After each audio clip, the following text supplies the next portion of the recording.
Hej! I dag vi ska prata om biografi av Stieg Larssons, skriven av Jan-Erik Peterson.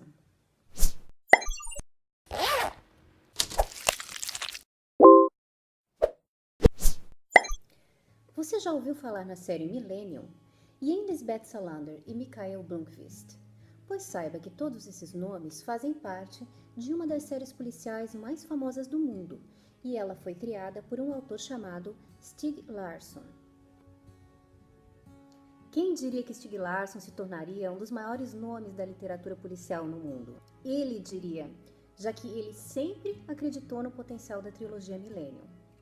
Stieg morreu em 2004, depois de sofrer uma parada cardíaca fulminante e antes de ver o seu primeiro livro, seu primeiro romance policial, lançado nas livrarias. Esse livro foi escrito por um jornalista sueco e um antigo editor do Stieg Larsson e foi publicado, o nome dele é Jan-Erik Peterson, e foi publicado em 2012 no Brasil pela Companhia das Letras. Aqui o Peterson vai dividir a história do Stieg cronologicamente. Ele começa descrevendo a infância do Stieg, a sua relação com a família e principalmente o avô Severin, que foi uma grande inspiração política para o Stieg. E como desde pequeno ele já tinha um posicionamento forte sobre as coisas da vida e do mundo, as coisas ao redor dele. No miolo do livro, o Peterson vai escrever sobre o engajamento político do Stieg, as viagens que ele fez e outros detalhes do seu ativismo. Eu achei que o autor fez uma contextualização política muito extensa nesse momento. É praticamente uma aula de história. Ele vai tratar, por exemplo, de assuntos como a desmistificação da imagem da Suécia, conhecida como um país justo e moderno, mas que tem problemas recorrentes com grupos neonazistas e fascistas na sua história.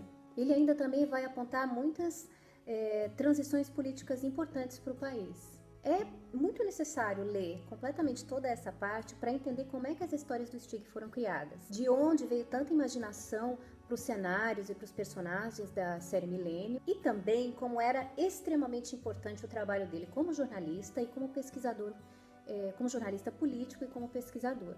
Há muitas informações e revelações legais nesse livro. Eu vou falar só algumas, para não tirar o gostinho de quem vai acabar lendo a biografia. Mas, por exemplo, eu separei algumas bem legais, como o fato do Stieg Larsson gostar de histórias de detetive desde criança, que ele também adorava ficção científica, inclusive quando era pequeno ele teve um fanzine dedicado ao Isaac Asimov, como ele gostava do Raymond Chandler, do Dashiell Hammett, e como ele também era muito ligado nos assuntos das novas tecnologias. O que não é, assim, uma grande revelação nesse caso, porque ele acabou criando uma super personagem, a Lisbeth Salander, que é uma especialista em todos os assuntos de tecnologia. A verdade é que o Stieg Larsson, ele se tornou um especialista nos assuntos sobre extremismo de direita na Suécia. Bom, na verdade, ele foi um dos maiores especialistas em análise de grupos neonazistas e fascistas em toda a Europa.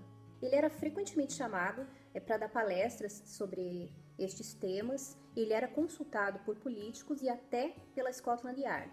A revista Expo, onde ele trabalhava, que ficava em Estocolmo, tinha o objetivo de reunir um arquivo de informações sobre esses grupos de direita na Suécia, para que justamente esses grupos não acabassem fugindo da justiça. Então a revista Expo acaba nascendo dessa necessidade, desse ativismo do Stieg e da necessidade que ele tinha em buscar justiça. Esse ativismo também rendeu muitas ameaças. Ele foi um jornalista extremamente ameaçado, de morte mesmo, no final dos anos 90.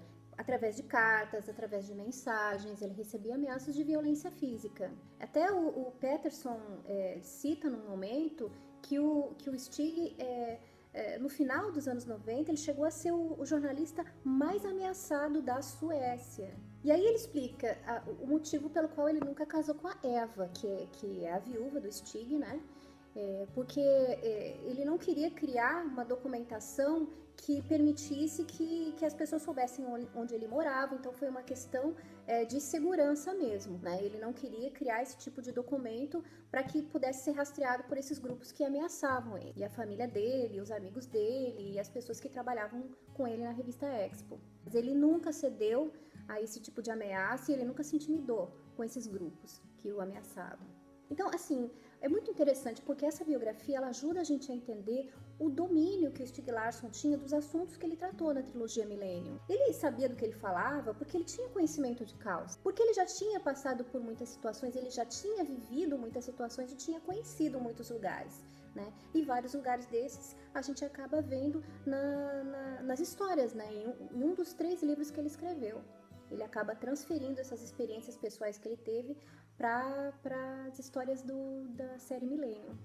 Os livros do Stieg acabam sendo uma extensão idealista da vida que ele levava, com a exceção de que nos livros ele tinha total controle sobre o começo, o meio e o fim das histórias. O Peterson vai acabar o livro, a última parte dele, falando sobre a história do romance policial na Suécia, vai falar muito sobre a história também na Escandinávia, e vai citar os principais autores. Na década de 90, quando o Stieg Larsson começou a pensar em escrever histórias policiais, né, a apostar na ficção, o grande autor da época era o Henning Mankell, que foi o criador da série com o detetive Wallander. Essa última parte é muito legal para quem gosta de ler sobre gêneros literários, óbvio, para quem gosta de romance policial, porque ele vai explicar um pouco sobre o boom do noir nórdico, né, que foi aquele momento em que vários autores da Escandinávia começaram a ser notados através do Henning Mankell, e aí outros nomes surgiram, como John Nesbo, ele fala muito sobre a Lisa Marklund, né, e como o Stieg Larsson mudou a história da literatura policial não só na Escandinávia, mas no mundo inteiro, porque os livros, a série Millennium vendeu milhões de exemplares no mundo inteiro, virou filme e se tornou realmente um marco na história da literatura. E, inclusive, o Stieg Larsson acabou ficando mais famoso que o Henning Mankell, né, no país dele. Pena que ele não viveu para curtir esse sucesso e essa fama. É realmente difícil, né, entender um destino que nos priva de ter alguém como Stieg Larsson por perto, porque ele era uma voz muito forte contra as injustiças, a favor do movimento feminista, contra o racismo, a favor dos direitos humanos. Então só nos resta, na verdade, agradecer, né, ficar grato pelo fato dele ter deixado essas obras para a gente conseguir aprender um pouquinho, né, através das histórias dele. E essa biografia aqui é um guia maravilhoso para quem quiser conhecer um pouco mais da história do Stieg e a maneira corajosa como ele enfrentava a vida. Então é isso. Eu não sei, eu acho que o vídeo ficou um pouco longo, mas eu queria falar bastante sobre esse livro, que eu adorei, eu amei esse livro, e principalmente porque eu adoro muito a obra do Stieg Larsson, sou muito apaixonada pela série Millennium. Se você gostou do vídeo, deixa um recado aí embaixo, dá a sua opinião sobre a série Millennium. Se você gostou muito, curte e compartilha, ok? É isso, a gente fica por aqui, um abraço e até o próximo livro. Tchau!